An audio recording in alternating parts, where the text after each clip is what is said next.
see you again. I really mean that. She is back, and I haven't been 100%. I've had a lot of time to reflect on certain situations in my life, in my personal life, and it has been somewhat challenging for me mentally, in the form of people, we'll just say people, and I'm such a sensitive creature. It's phenomenal how sensitive I can be in regards to certain situations and coping with my bipolar and traits of BPD. Now, everybody's different. Everybody's different. They've got their own journey, their own opinions, and I appreciate advice given to me when I'm not feeling particularly well. Not so much the advice, the appreciation and the abundance of support is really, really transfixing and industrious for myself mentally. It gives me time to breathe, remove myself from the situation that's upsetting me, and try to infiltrate some positive emotions about the situation that I am struggling with. And as I said before, a person with BPD or bipolar, when you enter a relationship with them, it's the both of you have to manage it, and the person with the mental illness really has to be mindful more so. And I fail sometimes when I find, because I'm so complicated and complex and I don't really have relationship experience. Gabrielle's father, we were not in a relationship. As I said, I was not in love with the man. He was a lot younger than I, and it was a brief encounter that two souls in France, two lonely souls connected through a turbulent period, and that included, on my behalf, I drank a lot. I would binge drink and self-harm, and there were so many times that I did want to leave, and there were occasions when he would lock me in the house. He broke my finger, and it wasn't very healthy, that relationship, and I was a mess.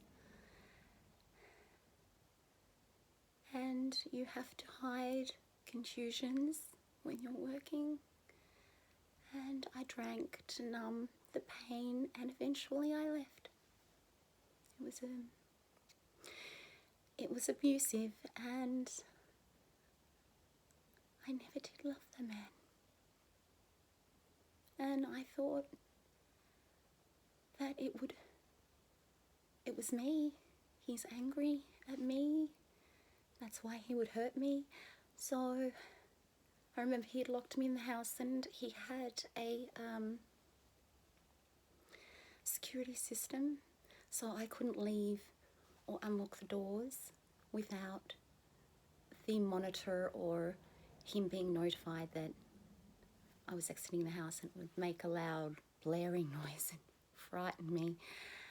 But there was an opportunity where I did escape, and I went to a residing neighbour and informed them that I would like to go to the police. So, yeah. But they took me to the hospital, and that was when I found out that I was pregnant. And that was the choice I made to leave. I didn't love him. I don't really want to go into his vices and drugs or anything like that. I mean, I didn't do drugs, I just drank. And a horrible relationship, if you could call it that. But I fled. And I thought, this is a new start to have with my son and bring him to Australia to see my parents, who are no longer alive. But yeah, throughout that period of being with him, I didn't know what love was. I mean, I didn't feel that I had any romantic interest in him. There was a sadness, a piteous element, but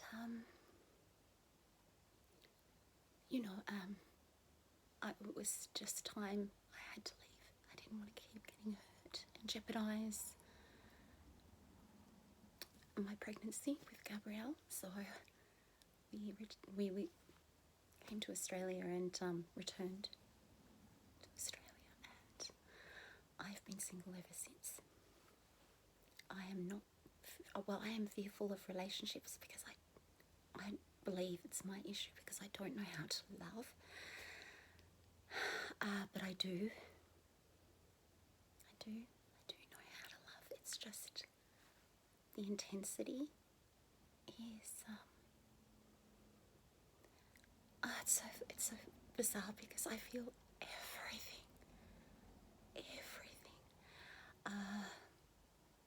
It just affects my core, my heart, my soul, my head manifests with such an intrinsic compilation that it's resounding, and that's how somebody with I can't speak for other sufferers, but when you have bipolar, you feel everything, and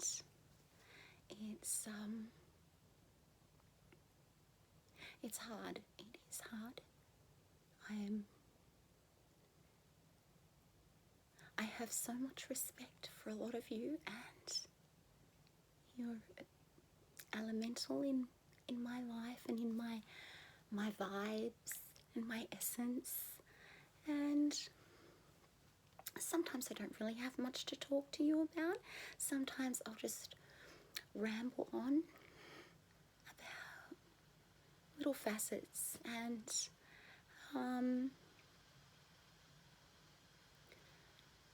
my son, he is my priority, but now he is older. As I said, he's a teenager. I'm curious about what the future has in store for me, and should, allowing someone into my life with such a chemical imbalance, and I find that I get so upset. It's just incredulous how easy it is for me to become so upset, and I muse and reiterate the same conflict again and again in my psyche because I don't know any better, and I don't think I do, because I lack that experience of having a relationship and also my disorder. And as I said, like, I don't mind people, like, on social media, you know, oh, I'm crazy and this, because, you know, what is crazy really, and what is normal, and some people are just really sad. We're sad and we can't find a way out. And I am often asked, do you feel like self-harming, or do you think about killing yourself or suicide? And I have to be very honest. You see, I know it's a very calculated risk, but I tell them no. After my mother had passed away, I did inform my psychiatrist that I felt like self-harming again, but not to end my life. You see, a cry for attention, you know, possibly, but to me it has always been the release of all of this self-loathing that I carry around. As I said, I seldom get angry or violent or vicious physically. That's just not me. But I will attack myself. That's, you know, that's how much I despise myself and my illness. It's, look, I'm sure there's a lot of people that are, you know, far worse, and majority of them are on various different medications. That I'm okay at the moment with what I'm on, but I do have to make sure that I keep that negativity at bay. It's always there. It's always going to be there. And unfortunately, it's, it just, as I have, you know, mentioned before, it can absolutely devastate me and how I'm feeling. But you see, if I'm honest about how I feel, I do find that I am nagging or irrational, and I don't like the stigma attached to being, oh, now you're just irrational, or you're being crazy, and you just think, hang on, is it really my mental illness, or am I just a normal woman with issues? It's really difficult to differentiate. And I think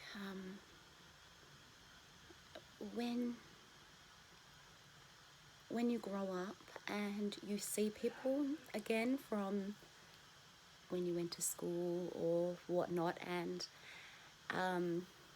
you're no longer that timid, elfin, tall,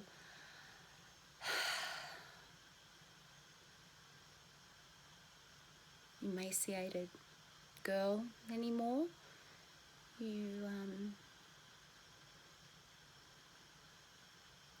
You've changed, and it's sad because, you know what, they say let shit go that you've endured at school, and I think, you know what, no, I'm not ready to make noise in that regard. You know, my twin sister and I were bullied, and it's like, and you look at those people now and you just go, wow, karma has not been kind to you. And you'd think, you know, you'd just move on and think, okay, you know, however they've become or what they're doing with their life, or if it isn't so great. No, and I can become combative with people who say, oh, you know, so-and-so, or they're my friends on Facebook, and I think, I've got no friends from school on Facebook. I have perhaps one or two, males. The other males that I had befriended, I was incredibly unhappy with. They would enter my messenger and these are married men. They have children. And there was flirtation going on. And I'm thinking, And obviously the provocation of, do you want to go out and have a drink with me? I want to come and see you. And I thought, wait, whoa. You were horrible to me at school. You were horrible to my sister at school. And now you're older, frumpy, and what, do you want to rekindle a friendship with me? I doubt it. I think it's more guys like that, they just want to hook up, it's just sex to them, and I'm just not interested. It makes me disgusted. They've got families at home, and and it's just, well, now who has the last laugh? So I did block a few of them, but I never expected them to come crawling into my inbox, messenger, I'm sorry, and ply me with absolute nonsense and garbage about, how, I always thought you twins were gorgeous at school. Fuck, you did not. Don't lie. Horrible. And I know we're all kids back then, but still, there are times when I discuss it with my sister, as I've said, and we talk about some of the people and where they are now, and life isn't so great for them. And just, some people say, look, I moved on. I was bullied and I moved on, and I thought, good for you. That's good for you. But when you have mental illness, it's hard to let go, especially the negative things. I seem to manifest a lot more negative instances and experiences growing up than positive. And, don't get me wrong, I had a really blessed, beautiful childhood with my twin sister. We really did. We had friends, and it's not my fault how my mother used to dress us, but I thank you for listening. I drift off sometimes, and I'm so sorry, and at least Gabrielle hasn't come barging in again. I thought he would. I love that boy very much. You see, he keeps me grounded, and as I said, I'm very careful with, if I'm having a really, really bad day or I'm suffering from grief of any description, illness in the family or whatnot, or the demise of someone close to me, I find that over time I can combust if I'm not being mindful of how I'm coping. But no, here is to my future without any more hospitalizations or admittances into psychiatric facility. And this is due to my son, and I think it's the motherhood, the maternal instinct within myself that is helping me relay and relate to my son the best that I can. And he's a very sensitive boy, and he's very kind to me. He is incredibly cheeky, and he is a smart ass, but he's so bright and erudite, and he's very handsome. He's very feminine looking, and I often have gone to the supermarket and other people have just said, oh, your daughter looks like you, or so sweet, and no, I don't even correct them. So I think I'll better let you go, and I'm thinking of you, and You're always in my mind, and I'm giving you my love and my sincerest of affection and warmth. And I'm hoping that you're going through these days relatively well. And if you're not, please contact me. I'm fortunate to have you, and you are very, very valuable, and you are valued. And I love you very much. Thank you for having me.